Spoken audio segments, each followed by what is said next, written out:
अस्सलाम वालेकुम। आज का हमारा जो टॉपिक है उसका नाम स्टडी ऑफ मलेरिया है, जो कि एक बायोलॉजिकल प्रॉब्लम भी है।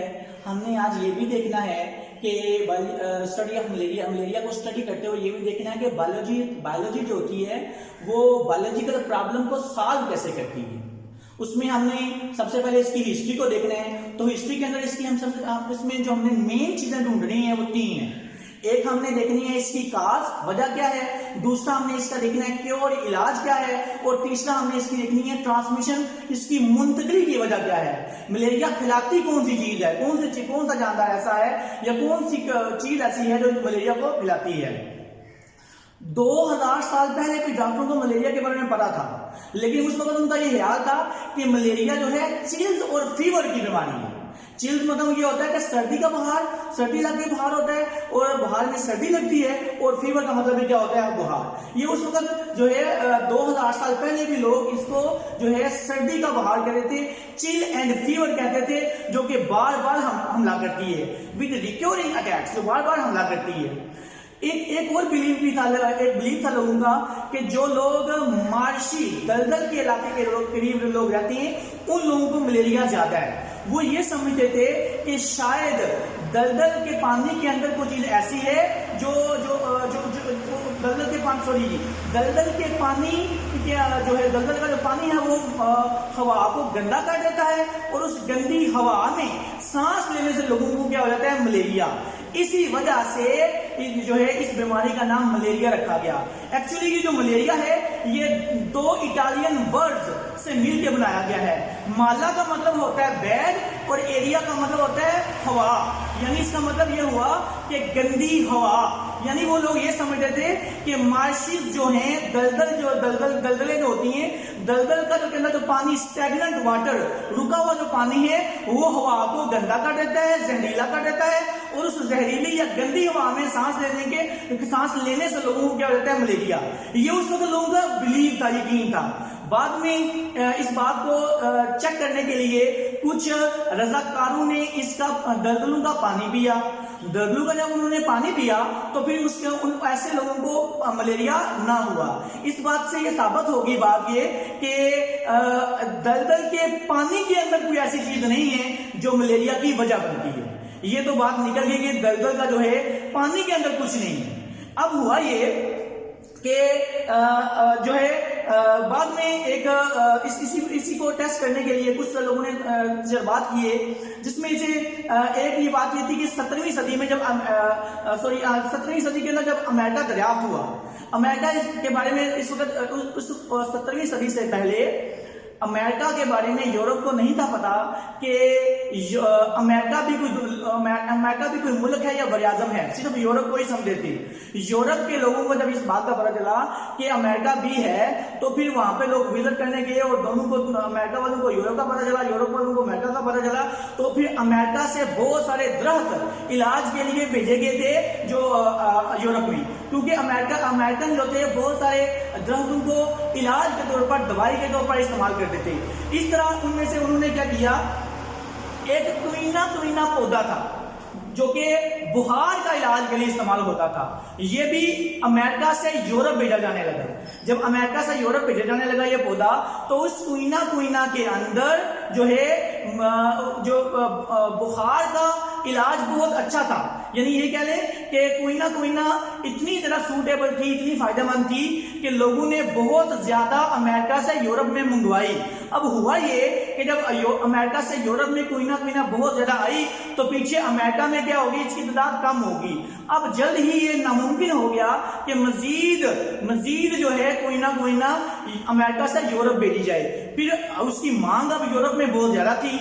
अब हुआ कुछ यूं कि कुछ बेईमान ताजरों ने क्या करना शुरू कर दिया कि क्विना से मिलता जुलता एक दरख्त था, सिनकोना क्विना से मिलता जुलता था। उन्होंने क्या किया कि धोखा देके ये कहा ये क्विना है, उन्होंने सिनकोना भेजना शुरू कर दिया। अब ये जो बेईमानी थी ये इंसानियत के बहुत काम आई। अब कैसे काम आई, हुआ यूं कि उन्होंने भेजा था क्विना की जगह पे सिनकोना। अब सिनकोना जो थी ना, ये मलेरिया के इलाज के लिए बहुत जो है ना परफेक्ट साबित हुई। उन्होंने भेजी थी सिनकोना बुखार के लिए, लेकिन ये बुखार के लिए ये जो है ये इतनी फायदेमंद नहीं थी, लेकिन ये जो बीमारी थी ये मलेरिया के लिए बड़ी सूटेबल थी। क्यों? क्योंकि इसके अंदर एक कोनीन थी। कोनीन जो है वो मलेरिया के इलाज के लिए बहुत ज्यादा फायदेमंद साबित हुई। अब साइंटिस्ट जो है, बायोलॉजिस्ट ने या फिजिशियंस ने इस जो है सिनकोना से के अंदर जो कोनीन होती है उसकी मदद से जो है मलेरिया के पेशेंट्स का इलाज करना शुरू कर दिया। 200 साल तक लोग जो है इस 200 साल तक जो है लोग सिनकोना से मलेरिया का इलाज तो करते थे, लेकिन उनको बाकी दो चीजें जो है इसकी काज और ट्रांसमिशन का नहीं था पता। उनको इसकी काज का नहीं पता था कि इसकी वजह क्या है। फिर जो है 1878 के अंदर फ्रेंच आर्मी फिजिशियन था, फ्रांस की आर्मी का डॉक्टर था, उसका नाम था लेब्रान। उसने मलेरिया की वजह तलाश की। अब हुआ कि ये कि उसने मलेरिया के मरीज का खून चेक किया, उसको टेस्ट किया और उसने देखा कि उसके अंदर छोटी महलूक पाई जाती है। उसने कहा कि मलेरिया के मरीज के अंदर जो छोटी महलूक है, ये जो माइक्रो ऑर्गेनिज्म है, यही वजह है मलेरिया की। लोगों ने इसकी बात के ऊपर यकीन ना किया। 2 साल बाद एक और डॉक्टर ने ऐसे ही मलेरिया के मरीज के खून के अंदर ऐसी ही छोटी महलूक देखी। उसके दूसरी डिस्कवरी के 3 साल बाद, ये तीसरी डिस्कवरी थी, 3 साल बाद फिर वैसे ही एक डॉक्टर ने मलेरिया के मरीज के खून के अंदर वैसे ही एक महलूक देखी और उन्होंने उसका नाम रखा प्लाज्मोडियम। उनका ख्याल था कि ये प्लाज्मोडियम ही है जो कि मलेरिया की वजह बनती है। अब उन्होंने चेक करना था कि प्लाज्मोडियम ही मलेरिया की वजह बनती है कि नहीं बनती। इसके लिए उन्होंने जो है ऑब्जर्वेशंस की, फिर उन्होंने हाइपोथेसिस भी बनाए, क्योंकि बायोलॉजिकल प्रॉब्लम को सॉल्व करने के लिए ये स्टेप्स होते हैं। उन ऑब्जर्वेशंस की, फिर उसके ऊपर हाइपोथेसिस बनाए, फिर डिडक्शंस बनाई उनसे, और फिर एक्सपेरिमेंट्स भी किए। एक्सपेरिमेंट्स में उन्होंने देखा कि 100 मलेरिया के मरीजों का खून लिया और 100 उनको चेक किया। ये जो मलेरिया के मरीज थे, एक ग्रुप बनाया। हमें पता है एक्सपेरिमेंटेशन के अंदर 2 ग्रुप बनाए जाते हैं, एक का नाम कंट्रोल ग्रुप होता है और एक का नाम एक्सपेरिमेंटल ग्रुप है। जिस चीज को ऊपर तजर्बा करना है वो एक्सपेरिमेंटल ग्रुप होता है। 100 मरीजों का खून लिया, उनको एक्सपेरिमेंटल ग्रुप के अंदर रखा और उनको चेक किया कि इनके खून के अंदर प्लाज्मोडियम है कि नहीं है। तो देखा कि तमाम लोगों के मलेरिया के जो मरीज थे, उनके तमाम लोगों के खून के अंदर प्लाज्मोडियम था। फिर इसी तरह उन्होंने ये चेक किया कि कंट्रोल ग्रुप भी होता है कि क्या जो हेल्दी लोग जो होते हैं, सेहतमंद लोग होते हैं, उनके खून के अंदर भी कहीं प्लाज्मोडियम तो नहीं होता। उन्होंने भी चेक हेल्दी लोगों को 100 मरीज सेहतमंद लोगों का खून लिया, कंट्रोल ग्रुप में रखा और उनके खून को भी टेस्ट किया, मुआयना किया। लोगों ने देखा कि 100 में से 7 लोगों के अंदर भी प्लाज्मोडियम है।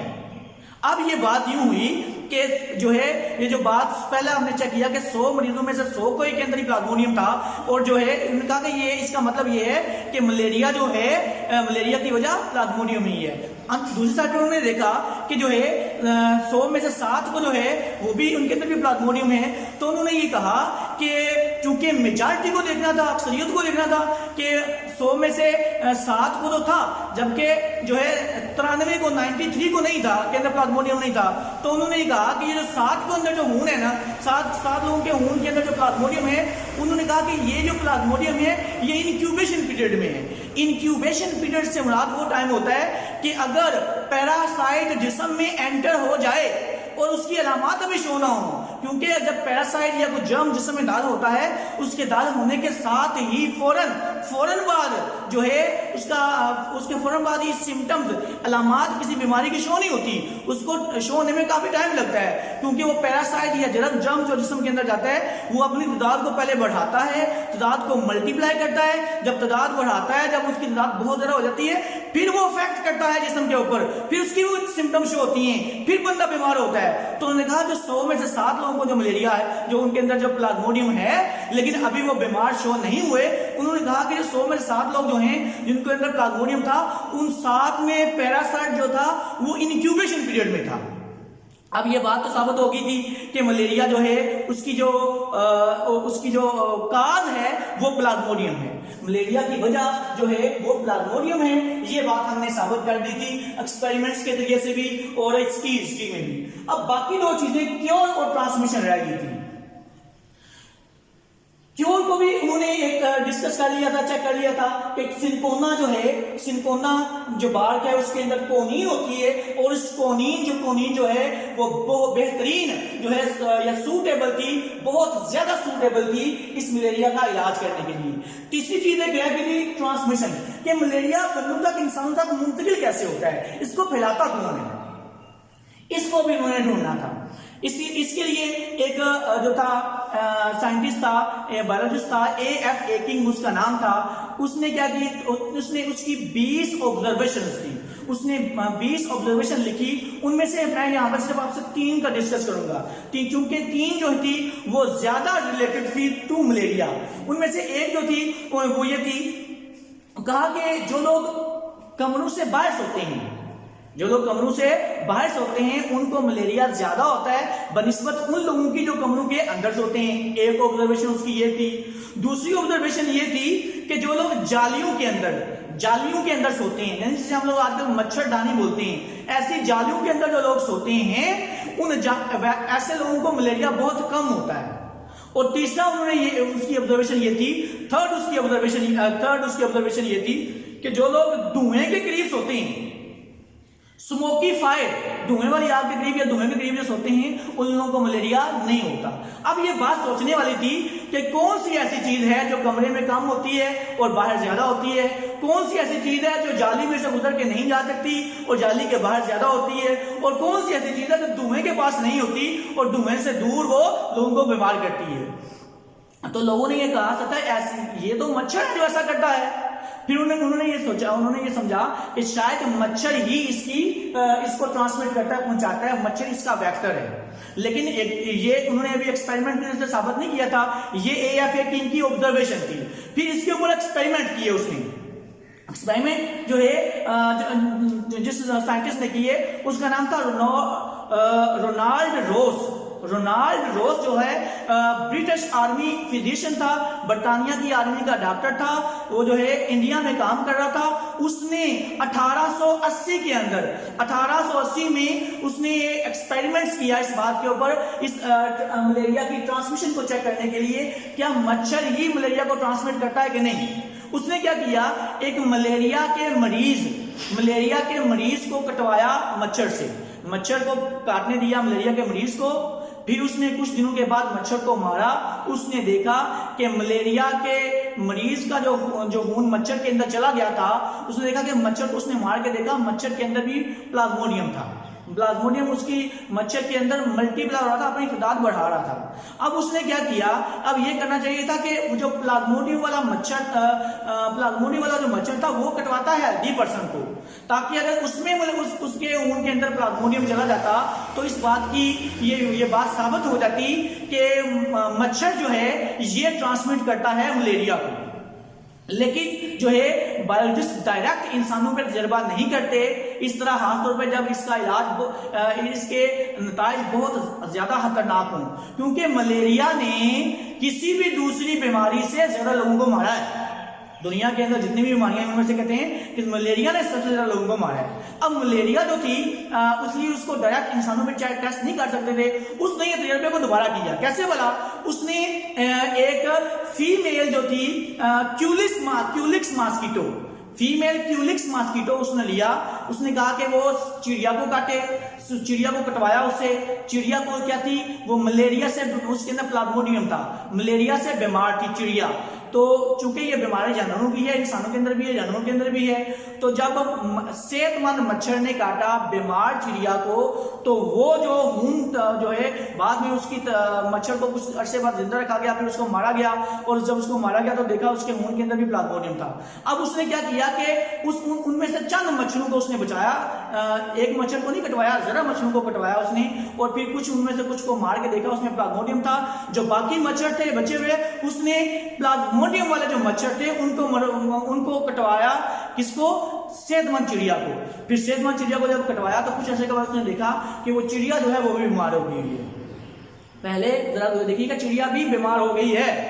पहले उसने किस पे ऊपर चेबा किया था?